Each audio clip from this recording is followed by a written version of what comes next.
Hello everyone, Larry Satchwell here. Our blueberries are in. These are rabbit eye blueberries. They're native to Georgia.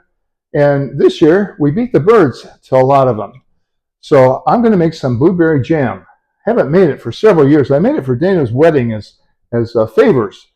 I'm going to start off with 8 cups of berries, and I'm going to put them in the food processor to chop them up and make them a lot smaller. There's a couple other ways you could do it. You could put them in here in one layer at a time and mash them with a potato masher, but I just find this a lot easier. So I've got 2 cups in here, and I'm just going to pulse it a few times.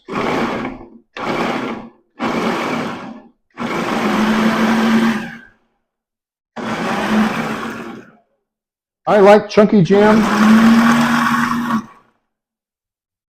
and that looks about right.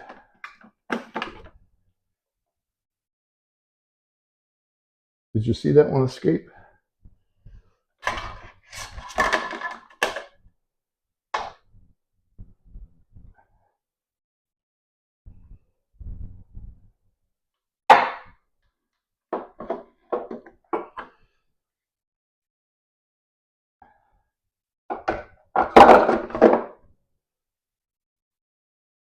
I'll start this off at low here.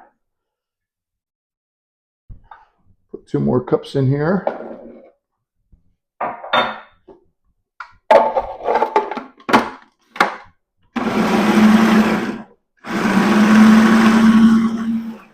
I'll put the recipe link below, but you want to end up with 5 cups of the berries. And supposedly the 8 cups yields 5 cups of crushed berries. So in this little bowl here, I'm going to mix the equivalent of 1 package of low sugar pectin. And I'm going to make sure I add just enough, just exactly 4. And I'm going to add 1/4 cup of sugar and 2 tablespoons of lemon juice. You could use fresh lemon juice, but 2 tablespoons is about the equivalent of a full lemon. 1, 2. I'm going to stir that up. And I'm going to add that to my mixture here. And I'm going to give this a good stir with one of my favorite spoons I made. This is dogwood. This is a spoon out of a dogwood tree that the beavers cut down. This is going to come to a full boil. So it's been about 5 minutes, and this is starting to come to a boil. In the meantime, I've got my jars in here on 4 at a time. I sterilized these actually in the dishwasher yesterday, and it got too late to start canning, so I'm sterilizing them again. This water should start boiling here by the time that this the jam is ready. In here, I've got 3 1/4 cups of sugar. This is low sugar, and I'm using low sugar pectin. And there's a controversy about pectin. I know I could cook this a lot longer and not use pectin, but blueberries do not have much acid. That's why I added the lemon, and they don't contain much pectin. So they're hard to bring to a gel. And I've got 3 or 4 plates in the freezer to do a gel test on. To see, I also have a reserve of blueberries in case I put too much pectin in here. I don't want it to be a solid mess like Jell-O. I want it to. Here it's boiling, and I can't spoon it off. So now I'm going to add the rest of the sugar.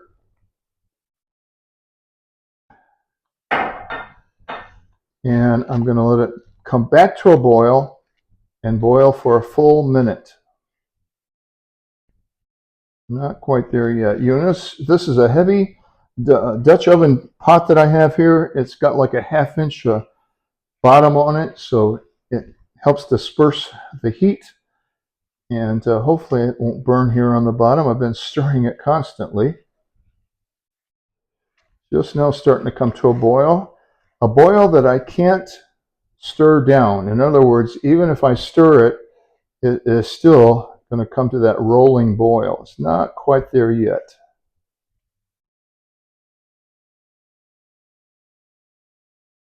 All right, I think it's there now, so I'm going to look at my clock here and boil it for another full minute. I love this spoon because you can get right in the corner here of this pot.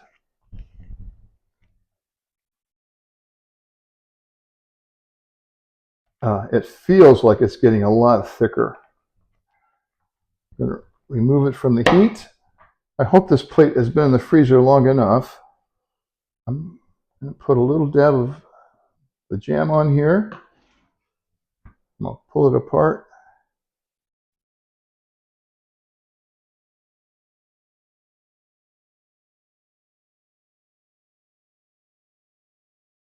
That's looking pretty good. I'll try to taste it.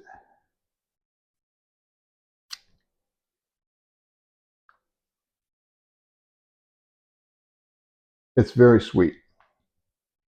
Probably could have used less sugar.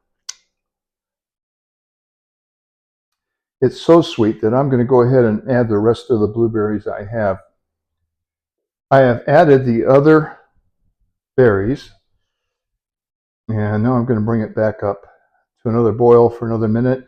Hopefully I haven't ruined it, but if I were to make this again using the 8 cups of berries, I would not put in 3.5 cups of sugar. I would probably put in 2 cups of sugar. It wouldn't be, I don't think even then it would be tart jam, but right now it is just too sweet for my taste. And I have seen recipes where you actually put in more sugar than you do berries. Most of the recipes that are not low sugar call for the same amount of berries and the same amount of sugar. In other words, if you're going to use 5 cups of berries, use 5 cups of sugar. My goodness, that might be part of the obesity problem in the United States. I'm going to put the lid on my jars there because that water is still not boiling.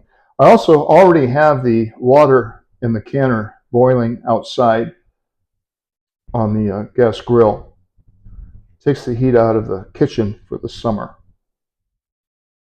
It's back up to a rolling boil that I cannot stir down. So again, I'll put my watch on it and we'll boil it for another minute. And to be honest with you, I don't know what having stopped and started again means to my jam here. So I've gotten another plate out that was cold.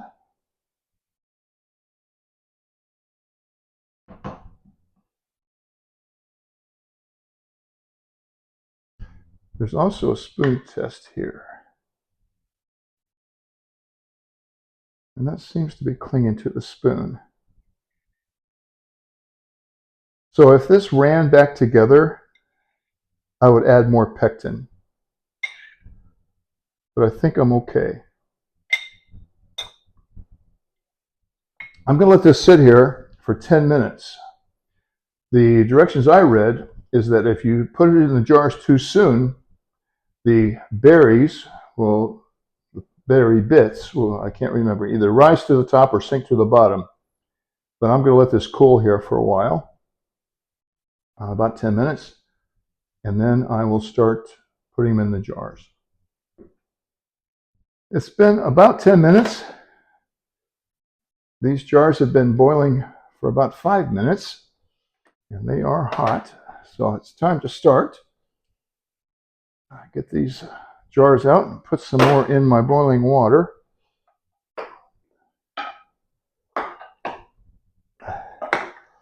Now, I should say, if you're canning at home, this is at your own risk. There's lots of things that could go wrong, lots of things you could get burnt with.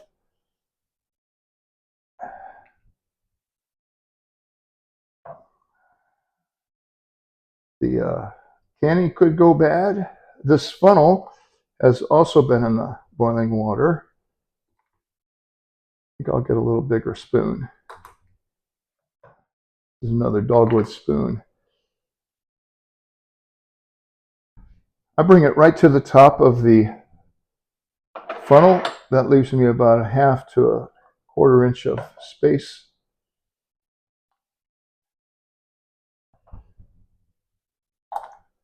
And this is what I do until I fill up all the jars. And I have no idea how many of these 8-ounce jars this is going to make. But we'll see. So I have 9 of these 8-ounce jars filled. There was just a little left in the pot, so I added a little bit to a few of them that looked a little bit low. So the next thing I want to do is to make sure all of these are wiped off the top here and look very clean. Different part of the paper towel here. I have my prepared lids here. These are in hot water, but not boiling water. If you're buying new jars, they come with these rings. We have a box full of these rings. You want to put these on there pretty firmly. And the jars are still hot. And these are going to go in a water bath. Where you are in Loganville here, 1,001 foot above sea level. You need to know where you are if you're using a water bath canner, how far you are above sea level, because it makes a difference on how long you process. So if we were on the coast, it would be 5 minutes, but we are 1,000 feet, and so it's going to be in the water bath for 10 minutes. That's after it comes back to a boil. And how long you do this and how well you do this will determine how long these are safe to eat. Woo, that jar's hot.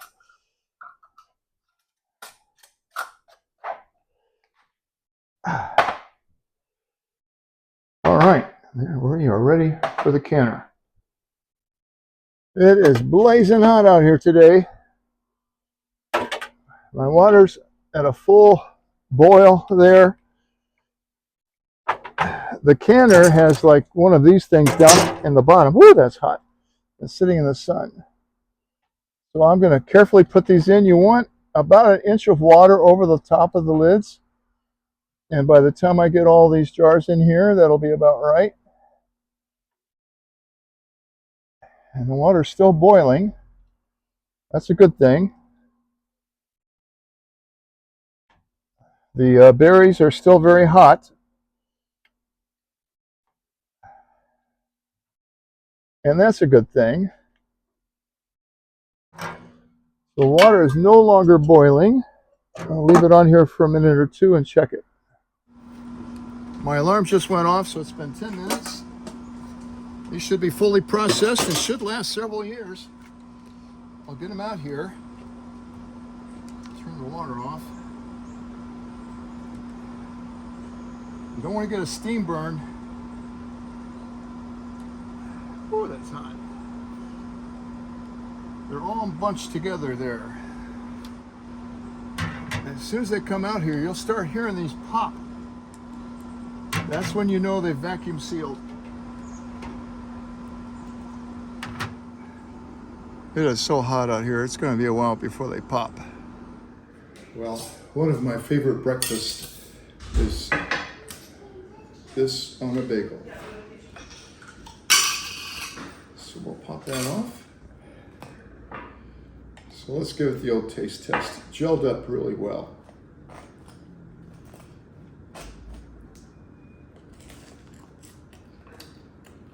That's full of blueberry flavor.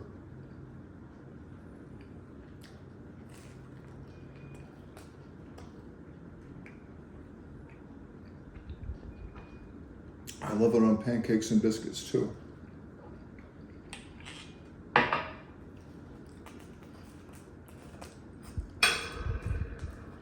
Thanks for watching.